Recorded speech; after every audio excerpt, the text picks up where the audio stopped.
Welcome to Suman TV. నేను మీ Naveen. Constipation, మలబద్ధక సమస్య ఈ మధ్యకాలంలో ఎవరిని తట్టి చూసినా కూడా అసలు మేము తిన్నది అరగలేదు, అరిగినది కూడా ఫ్రీగా మోషన్ రూపంలో బయటికి రాలేదు అని అంటుంటారు. ఈ కాన్స్టిపేషన్ వల్లనే పైల్స్ కూడా వచ్చే అవకాశాలు ఉంటాయని చెప్పేసి డాక్టర్ గారు చెప్తా ఉంటారు. సో ప్రస్తుతం మనం వచ్చేసి ట్రీట్మెంట్ రేంజ్ హాస్పిటల్లో ఉన్నాము. మనతో ఉన్నారు ప్రముఖ laparoscopic and laser surgeon doctor Kareddy Sridhar Reddy garu. అసలు మనం తిన్న ఆహారం జీర్ణమై ఏ విధంగా ఇది బయటికి మలం రూపంలో వస్తుంది అనేది కూడా సార్ అడిగి తెలుసుకుందాం. హాయ్ సార్, నమస్తే అండి. సార్, ప్రీవియస్ మనం ఒక వీడియో చేసాం ఈ కాన్స్టిపేషన్ గురించి. సో కొద్దిమంది పెట్టిన కమెంట్ ఏంటంటే అసలు మలబద్ధక సమస్యకి పైల్స్కి ఇంటర్లింక్ ఎక్కడుంది సార్ అని చెప్పేసి అడుగుతా ఉన్నారు. లేదు నవీన్, వాళ్ళకి ఒక ప్రాక్టికల్గా మనం అర్థమయ్యేటట్టు చేద్దామని చెప్పేసి ఒక బొమ్మను కూడా తీసుకొని వచ్చారు. సో అసలు కాన్స్టిపేషన్ అంటే తిన్న ఆహారం ఏ విధంగా జీర్ణం అవుతుంది? సో మనం తీసుకున్న ఫుడ్ ఏదైతే ఉందో మనము మామూలుగా నోట్లో తీసుకుంటాం కదా. నోట్లో తీసుకున్నప్పుడు అరుగుదల అనేది ఇంపార్టెంట్. మనం ఎందుకంటే అలాగే తింటాం, డిఫరెంట్ ప్లేసెస్లో అరుగుదల అనేది ఉంటుంది. సో ఫస్ట్ అరుగుదల ఎక్కడ స్టార్ట్ అవుతుంది? మనకు నోట్లోనే స్టార్ట్ అవుతుంది. సో మనం అట్లీస్ట్ ఒక ఫుడ్ తీసుకున్నప్పుడు 10 నుంచి 15 సార్లు చూజ్ చేయాలి, అంటే నమలాలి. నమిలితేనే మనకు అక్కడ బాగా మెత్తగా అయిపోతుంది. మెత్తగా అయిన తర్వాత మనం మింగిన తర్వాత అన్నవాహిక నుంచి మనకు కడుపులోకి చేరుతుంది. ఓకేనా? సో ఇక్కడ ఈ బొమ్మలు చూసుకుంటే కనుక మనం తీసుకున్న ఫుడ్ తీసుకుంటే కనుక ఇది పైపు. ఓకే, ఇది థైరాయిడ్ కదా, ఈ థైరాయిడ్ అంటాము. థైరాయిడ్కి వెనకాల అన్నవాహిక ఉంటుంది. ఈ అన్నవాహిక నుంచి ఫుడ్ ఏమవుతుంది అంటే ఇలాగే వచ్చేసి కడుపులోకి పడుతుంది. ఇది స్టమక్. సో స్టమక్లో మనకి ఏంటంటే స్టోర్ అయ్యి ఉంటుంది స్టమక్లో. సో ఇప్పుడు చూసుకుంటే కనుక ఇది స్టమక్. సో ఈ స్టమక్ చూస్తే కనుక ఒక సంచి లాగా ఉంటుంది. సో మనం ఎంత తింటే అంత సాగుతుంది సంచి అనేది. సో మనకి సంచిలోకి వచ్చిన తర్వాత ఇక్కడ 2 నుంచి 3 గంటలు అనేది స్టే అవుతుంది ఫుడ్ అనేది. సో ఇక్కడ 2 to 3 అవర్స్ స్టే అయినప్పుడు ఇందులోకి మెయిన్గా వచ్చేది HCl, హైడ్రోక్లోరిక్ యాసిడ్. అంటే దాన్ని మనము రసాలు అంటారు కదా, జీర్ణం సంబంధించిన రసాలు, గ్యాస్ అనేది, ఆ రసాలు అనేవి ఇందులోకి వెళ్తాయి. వెళ్ళిన తర్వాత అక్కడ ఉన్న ఫుడ్ రసాలలో మిక్స్ అయిపోయి అది అరగడానికి ఉపయోగపడుతుంది. అట్లా మనకు ఒక 2 to 3 అవర్స్ ఇక్కడ స్టే ఉంటుంది. అందుకే యూజువల్గా మనము నైట్ టైము లేట్గా తిన్నారనుకోండి. ఇప్పుడు కల్చర్ అంతా ఏంది, 12-1 గంటలకు డిన్నర్ చేస్తుంటారు. అప్పుడు తిన్నప్పుడు ఏమవుతుంది, ఫుడ్ అనేది 3 అవర్స్ ఇందులోనే ఉంటుంది. మన వాళ్ళు ఏం చేస్తారు, తిన్న వెంటనే పండుకుంటారు. పడుకోగానే ఏమవుతుందంటే ఇది కడుపంతా హెవీనెస్ అనిపిస్తుంది, ఫుల్నెస్ అనిపిస్తుంది.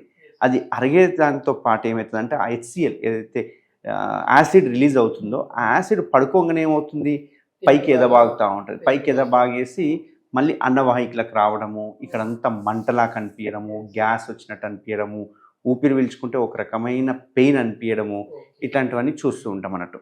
సో అందుకే మనం ఏం చెప్తాము, అన్నవాహిక నుంచి ఈ దానిలోకి వచ్చిన తర్వాత ఫుడ్ ఖచ్చితంగా 3 నుంచి 4 గంటల వరకు తిన్న వెంటనే పడుకోవద్దని చెప్తాం. రీజన్ ఇది. ఎందుకంటే పడుకుంటే ఆ క్లోరిడ్ అనేది పైకి వస్తుంది, హైడ్రోక్లోరిక్ యాసిడ్ పైకి వస్తుంది. తేంపినప్పుడు కూడా కొన్ని మెతుకులాగా నోట్లోకి వస్తుంది. దాన్ని రిగర్జిటేషన్ అంటుంటాం. ఆ రిగర్జిటేషన్ ఎప్పుడు ఉంటుంది అంటే అన్నవాహిక నుంచి ఫుడ్ పైపు లోపలికి వెళ్ళిపోయిన తర్వాత అన్నవాహిక దగ్గర క్లోజ్ అయిపోవాలి. దీన్ని GE స్పింక్టర్ అంటాం. అంటే ఇప్పుడు స్టమక్లో ఉన్న ఫుడ్ మళ్ళీ పైకి రాకూడదు. కానీ మన వాళ్ళు ఏం చేస్తారంటే కడుపు నిండా ఫుడ్ తినే వరకు ఈ కడుపులో ఉన్న ఫుడ్ అనేది మెల్లగా అన్నవాహిక క్లోజ్ అయిన దాన్ని స్పింక్టర్ని ఓపెన్ చేస్తారు. ఓపెన్ చేసి ఫుడ్ రావడము, హైడ్రోక్లోరిక్ యాసిడ్ రావడం, ఇట్లాంటివన్నీ వచ్చే వరకు మనకి ఇదంతా మంటగా అనిపిస్తుంది. సో ఇక్కడ మీరు గమనిస్తే కనుక ఫుడ్ అంతా ఇక్కడ వస్తుంది కదా. ఇప్పుడు మనం తింటూ ఉంటాం, ఫుడ్ ఎప్పుడు ఆపాలి, మనకు బాడీ సంకేతాలు ఇస్తుంది. ఇప్పుడు ఎక్కువ తినేసి ఆపేయండి అని. ఎప్పుడు ఆపుతాము అంటే ఎప్పుడైతే ఈ సంచిలోకి ఫుడ్ జమై ఈ పైన భాగాన్ని టచ్ అయిపోతే అక్కడ మనకి దానికి సంబంధించిన సంకేతాలకు సంబంధించిన పైన ఉంటుంది. అంటే సో అక్కడ ఏంటంటే ఆ పాయింట్ తగిలే వరకు కడుపు నిండింది అనే బాడీ సంకేతం ఇచ్చేసి అప్పుడు మనం ఫుడ్ ఆపుతాం. ఆ సంకేతం లేదనుకోండి మనం తింటూనే ఉంటాం, ఆకలి అనేది ఉంటుంది, తింటూనే ఉంటాం అట్లా. సో ఇక్కడ తిన్న తర్వాతనే ఫుడ్ ఏమవుతుందంటే 3-4 అవర్స్ తర్వాత మెల్లగా చిన్న పేగులోకి వచ్చేస్తుంది. మనకు సంబంధించిన న్యూట్రిషన్స్ కానీ లేకపోతే వైటమిన్స్ కానీ అన్నీ ఈ చిన్న పేగులో ఒక 2-3 మీటర్లు ఉంటుంది ఇది. సో ఈ ఫుడ్ అంతా ఇందులోనే పోతూ తిరుగుతూ పెరిస్టాలిటిక్ మూమెంట్స్ అంటాం అన్నట్టు. సో అట్లా తిరుగుతూ ఉంటే దీని లోపల ఉండే విల్లై అంటే చిన్న ప్రొజెక్షన్స్ లాంటివి మెల్లగా ఆ న్యూట్రియంట్స్ని బాడీ అబ్జార్బ్ చేసుకుంటుంటుంది. బాడీ అబ్జార్బ్ చేసేసుకొని మన బ్లడ్లోకి ఇచ్చేసేస్తే మనకు ఎనర్జీ రావడం కానీ, స్టోరేజ్ ఉండడం కానీ, షుగర్స్ కానీ ఇట్లాంటివన్నీ మనకు వస్తుంటాయి. ఎప్పుడైతే చిన్న పేగులంతా కదిలిన తర్వాత చిన్న పేగు పెద్ద పేగు కలిసే చోట మనకు అపెండిక్స్ ఉంటుంది. అక్కడ నుంచి పెద్ద పేగు స్టార్ట్ అవుతుంది. ఇప్పుడు ఈ కలర్లో మారింది చూసారా, ఈ కలర్ పెద్ద పేగు.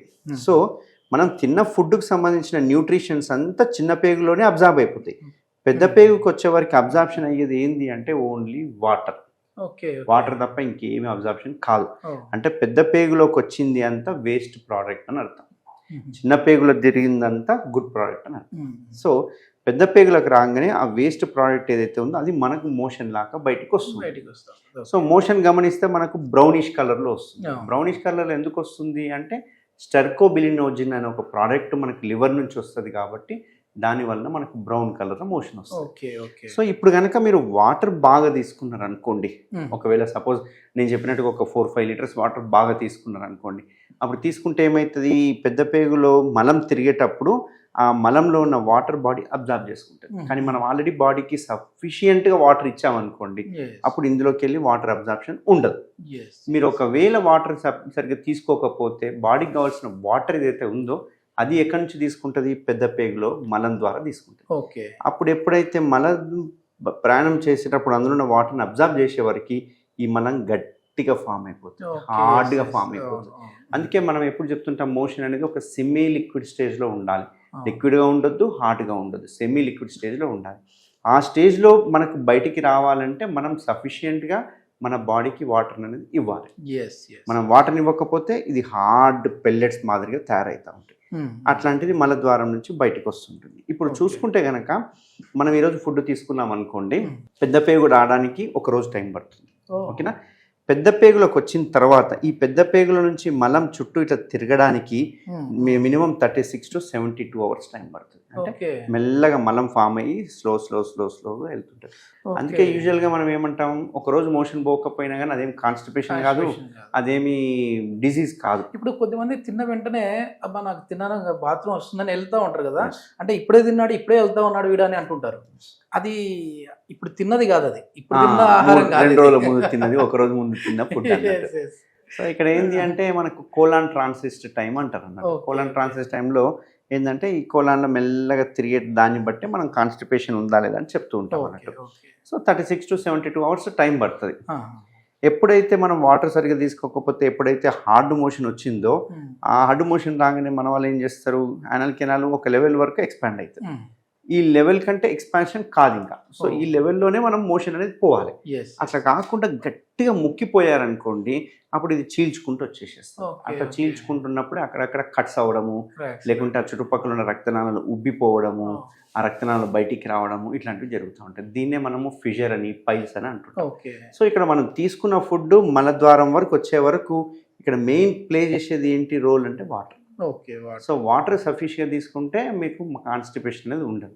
ఎప్పుడైతే వాటర్ సరిగ్గా తీసుకోకపోతే కాన్స్టిపేషన్ వచ్చిందనుకోండి, ఈ మలద్వారం దగ్గర వచ్చే పైల్స్ కానీ, ఫిషర్ కానీ, Yes, yes, ఫిస్టులాలు yes. కానీ ఇట్లాంటివన్నీ Hmm. వచ్చే ఇప్పుడు అవకాశాలు పైల్స్ అంటే అదేదో ఎక్కడి నుంచో వచ్చేవి కాదు, మన రక్తనాళాలే అది సాగుతాయి. సాగి దాని పైల్స్ లాగా వస్తాయి. పైల్స్ లాగా వస్తుంది. సో దీనికి పైల్ సర్జరీ అంటేనే భయపడిపోతూ ఉంటారు కదా సార్. అంటే మళ్ళీ ఒక నెల రోజులు రెస్ట్ తీసుకోవాలేమో, మన ఆఫీస్ వర్క్లు అన్నీ ఆగిపోతూ ఉంటాయి అనుకుంటా ఉంటారు కదా. సో కొత్త టెక్నాలజీ ఏమొచ్చింది ఇప్పుడు ఈ పైల్స్కి? ఇప్పుడు ఇక్కడ పైల్స్ రాగానే మనం ఏం చేస్తామంటే, ఆబ్వియస్గా అవి ఒక రక్తనాళాలు. ఆ రక్తనాళాలు మనము సాగి కిందికి వస్తేనే మనం దాన్ని పైల్స్ అంటాం. ఆ పైల్స్ ఏవైతే ఉన్నాయో దానికి గ్రేడింగ్ ఉంటుంది, 1, 2, 3, 4 అని ఓకే. చెప్పేసి. యూజువల్గా 1, 2కి సిమ్టమాటిక్గా ఉంటేనే ట్రీట్మెంట్ చేస్తాము, బట్ 3, 4కి మాత్రం ఖచ్చితంగా సర్జరీ చేయాలి. ఎందుకంటే ఇప్పుడు ఇది మోషన్ పోయే ద్వారం అనుకోండి, ఇక్కడ పైల్స్ ముద్దలుగా తయారైనాయి రక్తనాళాలు. ఇవి మోషన్ రాకుండా అడ్డం పడుతుంటాయి. మోషన్ అనేది రానియదు, అవి ముందు వచ్చేసేస్తాయి, ముఖంగానే అవి ముందరికి వచ్చేస్తాయి. అవి ముందరికి వచ్చేగానే ఏమవుతుంది, ఆ మోషన్ రాదు, ప్లస్ అవి పగిలిపోయి బ్లీడింగ్ అవ్వడము, విపరీతమైన నొప్పి ఉండడము, మాస్ లాంటిది ఒకటి చేయికి తగలడము, ఒక్కొక్కసారి పెయిన్లెస్ బ్లీడింగ్ అవ్వడము, ఇన్ఫెక్ట్ అవ్వడము, గడ్డ కట్టడము, ఇట్లాంటివన్నీ అవుతుంటాయి, ఇచ్చింగ్ అవ్వడము, ఇట్లాంటివన్నీ అవుతుంటాయి. దీనికి అందరు చేసే సర్జరీ ఏంటంటే ఓపెన్ సర్జరీ. అది చాలా హారబుల్ సర్జరీ, ఎందుకంటే 30-35 days బెడ్ రెస్ట్ ఉండాల్సి వస్తుంది, అండ్ ఇమ్మీడియట్గా మోషన్ పోలేరు, పథ్యం ఉండాలి, ఇవన్నీ ప్రాబ్లం ఉంటుంది. బట్ మన ట్రీట్మెంట్ రేంజ్ హాస్పిటల్లో ఎస్పెషల్లీ మనం చేసే సర్జరీ లేటెస్ట్ ఏదైతే ఉందో కంప్లీట్ లేజర్ సర్జరీ చేస్తాం. సో ఈ లేజర్లో ఎటువంటి కోత ఉండదు, ఎటువంటి కుట్లు ఉండవు, ఎటువంటి 1 drop బ్లడ్ కూడా రాదు. రెస్ట్ తీసుకోవాలంటే ఈ లేజర్కి? ఈ లేజర్ అంతా నాకు ఒక 10 to 20 minutes surgery procedure, within 1 day discharge అయ్యడం జరుగుతుంది. అండ్ ఇమ్మీడియట్గా వాళ్ళు ఆఫీస్కి వెళ్ళిపోవచ్చు, ఎటువంటి బెడ్ రెస్ట్ అవసరం లేదు, కంప్లీట్ పెయిన్లెస్ ట్రీట్మెంట్. అంటే మామూలుగా ఇప్పుడు పైల్స్ సర్జరీ జరిగిన తర్వాత కూర్చొని వెళ్ళాలన్నా, అంటే బైక్ వాళ్ళు ఓన్గా డ్రైవ్ చేయాలన్నా, లేదంటే వెనకాల కూర్చొని వెళ్ళాలన్నా చాలా ఇబ్బంది పడుతుంటారు కదా. మరి లేజర్తో సర్జరీ చేసినప్పుడు ఎట్లా ఉంటుందండి? సో ఈ లేజర్తో చేసిన తర్వాత ఏంటంటే, ఆ లేజర్ వలన పైల్స్ ఏవైతే ఉన్నాయో యూజువల్గా మనము ఓపెన్ సర్జరీ అయితే కట్ చేసి తీసేస్తాం. బట్ లేజర్లో మనం ఏం చేస్తామంటే జస్ట్ ఆ పైల్స్ని కాల్చేస్తాం. ఓకే. కాల్చడం వల్ల ఏమవుతుందంటే మెల్లగా అవి ష్రింక్ అయిపోవడం స్టార్ట్ అవుతూ ఉంటాయి అన్నట్టు. అవి ష్రింక్ అయిపోయి గ్రేడ్ 4 ఉన్నాయి కాస్త గ్రేడ్ 1కి వెళ్ళిపోతుంటాయి.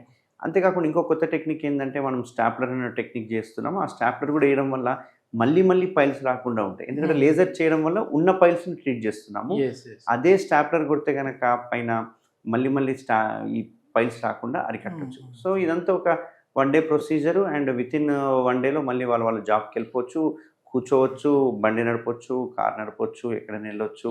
పథ్యం లేదు, బ్లీడింగ్ రాదు, కంప్లీట్ పెయిన్లెస్ టెక్నిక్ అన్నట్టు. ఇది మొత్తానికి అసలు ఈ కాన్స్టిపేషన్కి పైల్స్కి ఇంటర్లింక్ ఎక్కడ ఉంది అని అడిగిన ప్రశ్నకైతే మొత్తం మీద మనం తినే ఆహారం దగ్గర నుంచి అది జీర్ణమయ్యి కడుపులో అంటే ఈ స్టమక్లో ఎంతవరకు జీర్ణం అవుతుంది, మళ్ళీ అది చిన్న పేగులకు ఎట్లా వస్తుంది, పెద్ద పేగులకు ఎట్లా వస్తుంది, ఎంత వాటర్ తీసుకోవాలి, తీసుకోకపోతే ఏమవుతుంది. సో ఇది మొత్తానికి కాన్స్టిపేషన్ కాస్త పైల్స్కి దారి తీసే విధంగా ఉంటుంది. ఇవన్నీ జరగకుండా ఉండాలంటే మీరు ముందు హెల్దీ లైఫ్ స్టైల్ని అయితే లీడ్ చేయండి. సో ఇవన్నీ చేసినా కూడా మీకు ఈ సమస్య ప్రాబ్లం ఉంది, పైల్స్ వచ్చాయని అంటే మాత్రం భయపడిపోవాల్సిన పని లేదు. సో ట్రీట్మెంట్ రైజ్ హాస్పిటల్లో దీనికి ఒక అద్భుతమైన టెక్నాలజీతో ఇక్కడ ట్రీట్ చేస్తూ ఉన్నారు డాక్టర్ కారెడ్డి శ్రీధర్ రెడ్డి గారు. దీని గురించి ఫర్దర్ ఇన్ఫర్మేషన్ ఏదైనా కావాలంటే కాంటాక్ట్ నెంబర్ ప్రొవైడ్ చేస్తున్నాం, మీరు మాట్లాడచ్చు. Thank you. Thank you.